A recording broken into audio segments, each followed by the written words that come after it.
Okay, welcome back again. This time we're going to do a test with the short barrel or shortish barrel 3-inch Taurus model 605 in the 357 Magnum Grizzly rounds. These are box claims 158 grain jacketed hollow points. Box shows it as a velocity of 1,400 feet per second, an estimated or an energy breathing of 688 foot-pounds of energy. So we're going to take these to the range and we'll test them out. So stay tuned for that.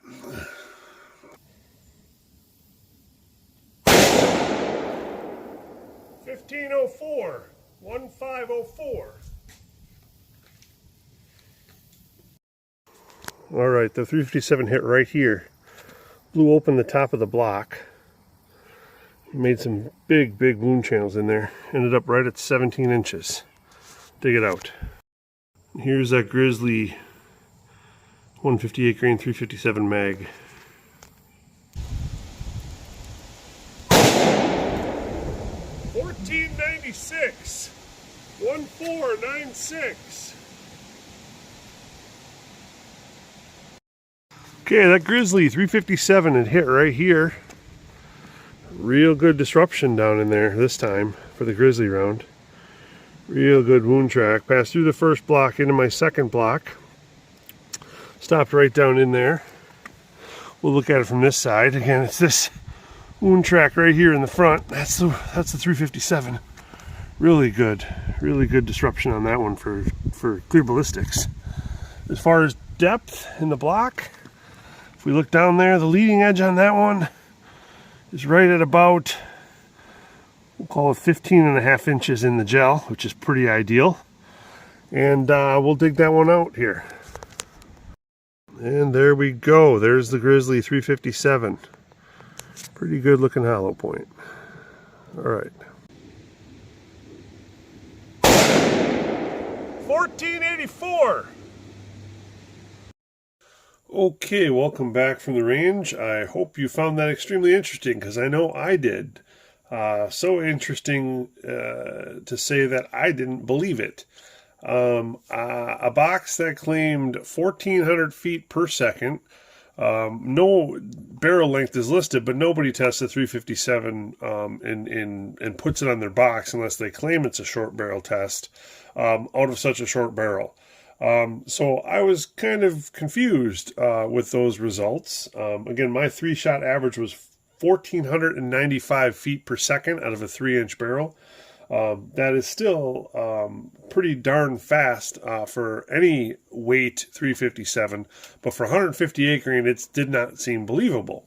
So what I did was I went and I bought, I'm not a reloader, so I went and I bought a kinetic bullet puller, I guess this is called, and I took a live round and I pulled out from the same box. I pulled out one of these the bullets just so that I could weigh a raw bullet, because I'm like, I did not think that it could be a 158 grain round, and sure enough, when I pulled this bullet and I weighed it, it came up at 125.2 grains. So this box is labeled 158 grains, but I'm pretty darn positive it's loaded with 125 grain hollow points.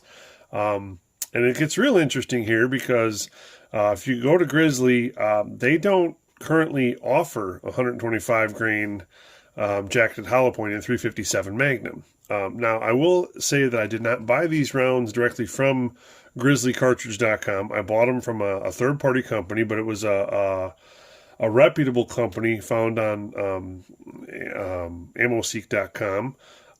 So it came from a third-party company, but it came in all Grizzly factory packaging. It was advertised on that site as 158 grain. That is what Grizzly sells right now. But this is the lot number on this particular box is 120121KR. And that lot, this says on here 158 grain. So again, there was it weighed up at 125 grain. I went so far as to call Grizzly Cartridge Company over in, I believe they're in Oregon, and I spoke with someone there. They could not confirm or deny anything at the time. Their records went back, I think, until to 21, and this box may have been produced prior to that. They, with COVID, they did not have access to some components, so it might have been made with a 125 grain round and just not labeled correctly. They said they'd get back to me, and I'm still waiting to hear back from that company. They did verify with me, however, that their test barrel length for revolvers is 5 inches. So the 1,400 feet per second claim for their 158 grain round is for 5 inches. Now, they do offer 125 grain round hollow points and their quote-unquote Kodiak hollow point in their 38 special, but not in 357. So I'm going to guess that somehow either in the past they loaded 357 with 125 grain, or there was a mix-up and they loaded it with the 125 grain. But in any case, the rest of this review is going to be based off the assumption this is 125 grain hollow point rounds. And again, 1,495 feet per second for 125 grain hollow point out of a 3-inch barrel is still quite impressive. That equates to 620 foot-pounds of energy. 620. That's a lot of energy. And these per rounds performed really, really well.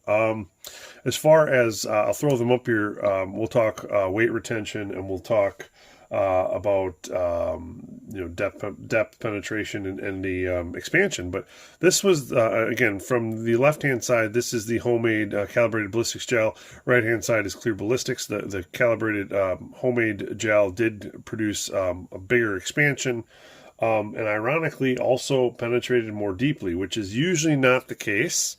So again, that clear ballistic stuff is kind of a weird substance, and this was just one of those weird situations where it expanded and got deeper in the homemade gel than it did in clear ballistics. Usually it's one or the other, but in this case it was both. So that round retained 121 grains, and basically, as you can see here, the lead, because it started off as just as an actual jacketed hollow point, but the expansion here, to me, it looks like what you'd see on a semi-jacketed hollow point with how much lead got exposed on this particular round. And it got basically, I think that's pretty much max expansion, and lead is going to start breaking off of that, especially at those velocities. So real good performance there. This one got to 17 inches, and expansion was 0.57, and a max of 0.58 inches. The clear ballistics round here, this one retained, looks like 120.6, so it had, again, a little bit of lead loss on this one. Same thing, pretty good expansion, a lot of lead got exposed, not quite as big as in the calibrated homemade ballistics gel, but quite a great performer as well. Got to an ideal depth of 15.5 inches. And expansion on this was 0.53, 0.54, and 0.54 inches. So overall, I thought these rounds performed quite well.